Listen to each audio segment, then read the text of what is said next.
La période que nous traversons n'est pas une période facile. On se retrouve enfermé chez soi, on se retrouve coupé des autres, on ne peut plus les serrer dans nos bras, on n'a plus de contact avec les gens, si ce n'est par Skype ou autres moyens télévisuels. Bref, c'est une période qui est difficile pour tout un chacun, ne nous le cachons pas. Ça crée des tensions en nous, ces tensions, elles viennent de ce que moi j'appelle notre petit vélo, notre mental, notre ego, qui nous coupe du moment présent et donc nous met dans le futur, dans les peurs, les appréhensions, les paniques, l'anxiété, mais aussi dans le passé avec son lot de culpabilité, par exemple. Ce même mental, ce même ego, nous coupe de nos émotions, dont une émotion importante qui est mal aimée, qui est notamment celle de la colère. On appellera frustration, on appellera irritation, incompréhension, se sentir dans une situation dans laquelle on sent une injustice qui nous arrive, sont tous des mots qui regroupent derrière cette émotion mal aimée de la colère. Qu'est-ce qu'on peut faire pour essayer de prévenir le fait que ces tensions perdurent en nous et donc engendrent une fatigue, certaines maladies et un mal-être, simplement, qu'on appellera dépression.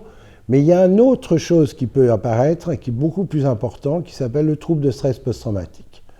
De toute façon, la prévention va être la même. Ça veut dire quoi?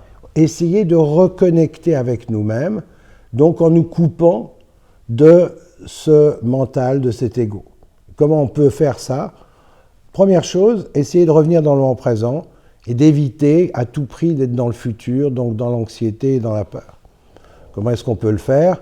En portant notre attention à notre corps physique, en portant notre attention à notre corps sensoriel.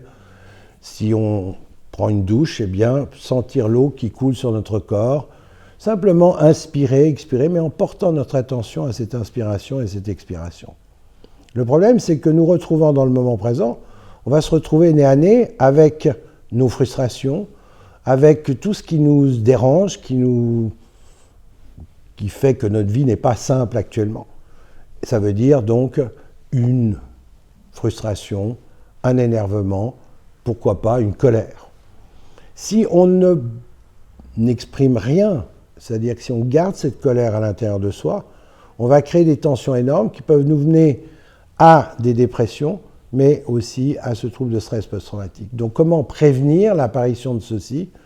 Eh bien en essayant, après s'être remis dans le moment présent, d'exprimer, c'est-à-dire de vivre pleinement l'émotion que nous avons. Alors on peut hurler dans son oreiller seul chez soi en tapant éventuellement sur le sommier, mais attention, pas simplement taper, hurler la bouche grande ouverte notre colère, ce qui va nous permettre de prévenir l'apparition de ces dépressions dont beaucoup de personnes vont souffrir après la phase de confinement ou de semi-confinement, mais aussi l'apparition de troubles de stress post-traumatique.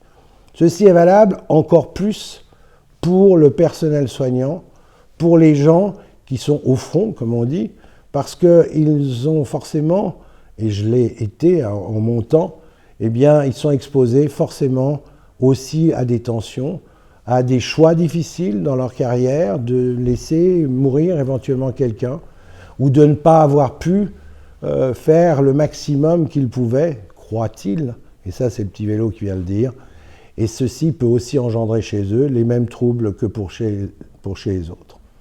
Alors essayons simplement de nous donner cette permission, et nous donner cette permission, c'est nous donner un peu d'amour, d'attention, d'écoute.